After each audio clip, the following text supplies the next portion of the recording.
مصر کے بادشاہ فرعون نے ایک خواب دیکھا کہ شام کی طرف سے ایک آگ آئی اور اس آگ نے تمام قبطیوں کے گھروں کو جلا ڈالا جبکہ بنی اسرائیل محفوظ رہے۔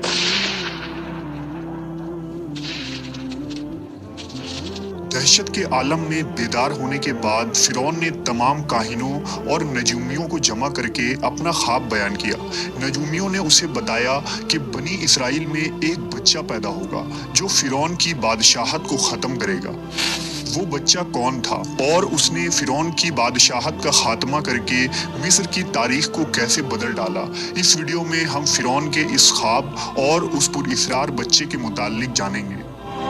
فرعون خدائی کا دعویدار اور بڑا ظالم و جابر بادشاہ تھا۔ اس نے بنی اسرائیل کو اپنا غلام بنا رکھا تھا، حالانکہ وہ حضرت یوسف علیہ السلام کے زمانے سے وہاں رہا کرتے تھے۔ حضرت یوسف نے اپنے والد حضرت یعقوب اور اپنے بھائیوں کے لیے زمین کا ایک حصہ اس وقت کے فرعون بادشاہ ریان بن ولید سے حاصل کیا تھا۔ حضرت یعقوب کی یہی نسل بنی اسرائیل کہلائی جو مصر میں خوب پلی پھولی۔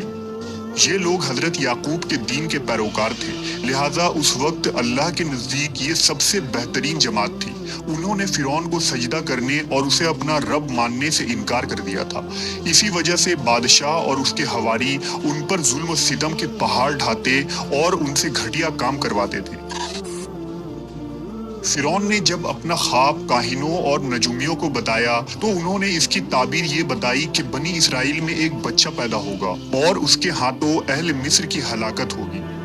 بنی اسرائیل کے یہاں بھی شروع سے ہی یہی بات مشہور تھی، لہٰذا اس خواب کے بعد وہ مزید فکر مند ہو گیا اور اس نے حکم جاری کر دیا کہ بنی اسرائیل میں پیدا ہونے والے تمام لڑکے قتل کر دیے جائیں۔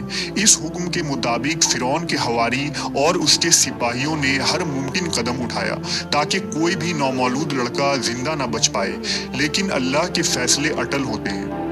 دیکھتے ہی دیکھتے بنی اسرائیل کے ہزاروں نومولود بچے ذبح کر دیے گئے۔ پھر ایک وقت وہ آیا کہ جب قبطی سرداروں نے فرعون سے کہا کہ اگر بنی اسرائیل کے لڑکوں کا اسی طرح قتل عام ہوتا رہا تو ہمیں آئندہ خدمت گار ملنا مشکل ہو جائیں گے، اور پھر ہمارے یہ کمتر، گھٹیا اور غلیظ کام کون کرے گا؟ اس پر فرعون نے حکم جاری کیا کہ 1 سال چھوڑ کر بچے قتل کیے جائیں۔ ان دنوں حضرت موسیٰ کی والدہ اپنے حمل کے ابتدائی دنوں میں تھی۔ اللہ نے ان کی حفاظت کا سامان اس طرح فرمایا کہ ان کی والدہ پر معمول کے مطابق حمل کے آثار ظاہر نہیں ہوئے، جن سے آپ فرعون کی چھوڑی ہوئی دائیوں کی نگاہ میں نہ آئیں۔ انہوں نے اس بات کو چھپائے رکھا یہاں تک کہ پیدائش کا وقت آ پہنچا اور انہوں نے بچے کو جنم دیا۔ اس بارے میں سوائے قریبی لوگوں کے کوئی نہیں جانتا تھا۔ نجومیوں نے فرعون کو اطلاع دی کہ بچہ پیدا ہو چکا ہے۔ اس اطلاع نے فرعون کو بدحواس کر دیا۔ اس کے سپاہیوں نے گھر گھر تلاشی شروع کر دی۔ حضرت موسیٰ کے بھائی حضرت ہارون سال امان میں پیدا ہوئے تھے، جبکہ حضرت موسیٰ قتل والے سال میں پیدا ہوئے۔ حضرت موسیٰ کے والدین سخت پریشان تھے۔ 3 مہینے تک انہوں نے حضرت موسیٰ کو چھپا کر رکھا، لیکن زیادہ عرصہ تک بچے کو شاہی جاسوسوں کے نظروں سے چھپا کر رکھنا ممکن نہ تھا۔ پھر بھی وہ اپنی پوری کوشش کرتی رہی، یہاں تک کہ ان کے پاس اللہ کا حکم آ گیا۔ یہ حکم اللہ نے ان کے دل میں ڈالا تھا، یعنی القاء کیا تھا۔ حضرت موسیٰ کی والدہ کے دل میں خیال آیا کہ تابوت کی طرح ایک صندوق بنایا جائے اور اس بچے کو اس صندوق میں رکھ کر دریائے نیل کے بہاؤ پر چھوڑ دیا جائے۔ حضرت موسیٰ کی ماں نے اللہ کے حکم کے مطابق بچے کو صندوق میں رکھا اور دریا میں چھوڑ دیا۔ ساتھ ہی موسیٰ علیہ السلام کی بہن سے کہا کہ تم اس کے پیچھے پیچھے چلتی جاؤ۔ لہٰذا وہ دریائے نیل کے موجوں میں چلے اور ان کی بہن کنارے کنارے چلی، اپنے بھائی کی نگرانی کرتی جا رہی تھی کہ دریا میں ڈالنے کے بعد وہ کہاں جاتے ہیں۔ صندوق بہتا ہوا محل کے تالاب میں پہنچ گیا۔ وہاں فرعون کی بیوی ملکہ اور خادمائیں لطف اندوز ہو رہی تھی کہ صندوق پر ملکہ کی نظر پڑی۔ اس نے کنیزوں کو حکم دیا کہ صندوق کو تالاب سے نکال لاؤ۔ صندوق کھولا گیا تو اس میں ایک حسین اور تندرست بچہ آرام سے لیٹا ہوا انگوٹھا چوس رہا تھا۔ ملکہ بہت خوش ہوئی، اس کی آنکھوں میں ممتا اتر آئی۔ شفقت و محبت سے بچے کو گود میں لے لیا۔ ملکہ نے سوچا کہ اس بچے کو بیٹا بنا کر پالنا چاہیے۔ محل میں کسی نے خدشہ ظاہر کیا کہ یہ بچہ بادشاہ کی سلطنت کو ختم کرنے کا سبب بھی بن سکتا ہے۔ فرعون کے دل میں بھی یہ خیال آیا کہ کہیں یہ بچہ بنی اسرائیل کا وہ لڑکا نہ ہو جس کے بارے میں نجومیوں نے پیشن گوئی کی تھی۔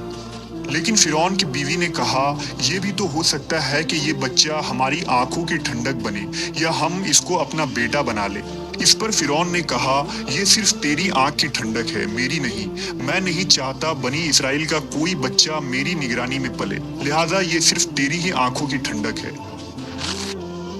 حضرت ابن عباس فرماتے ہیں کہ اگر فرعون یہ بات کہہ دیتا کہ یہ میری بھی آنکھوں کی ٹھنڈک ہے تو اللہ تعالیٰ اسے ہدایت دے دیتا، لیکن اس نے یہ کہا کہ یہ صرف تیری آنکھوں کی ٹھنڈک ہے۔ ملکہ نے اس بچے کا نام موسیٰ رکھا، جس کے معنی ہیں وہ شخص جو پانی سے نکالا گیا ہو۔ بچے کو جب محل میں لے جایا گیا تو اس نے دودھ کے لیے رونا شروع کر دیا۔ بچے کے پاس دودھ پلانے والیاں لائی گئیں، لیکن بچے نے کسی عورت کا بھی دودھ نہ پیا۔ جو عورت بھی آپ کو دودھ پلانے کی کوشش کرتی ناکام ہو جاتی۔ ادھر موسیٰ علیہ السلام کی بہن دور کھڑی یہ سب دیکھ رہی تھی۔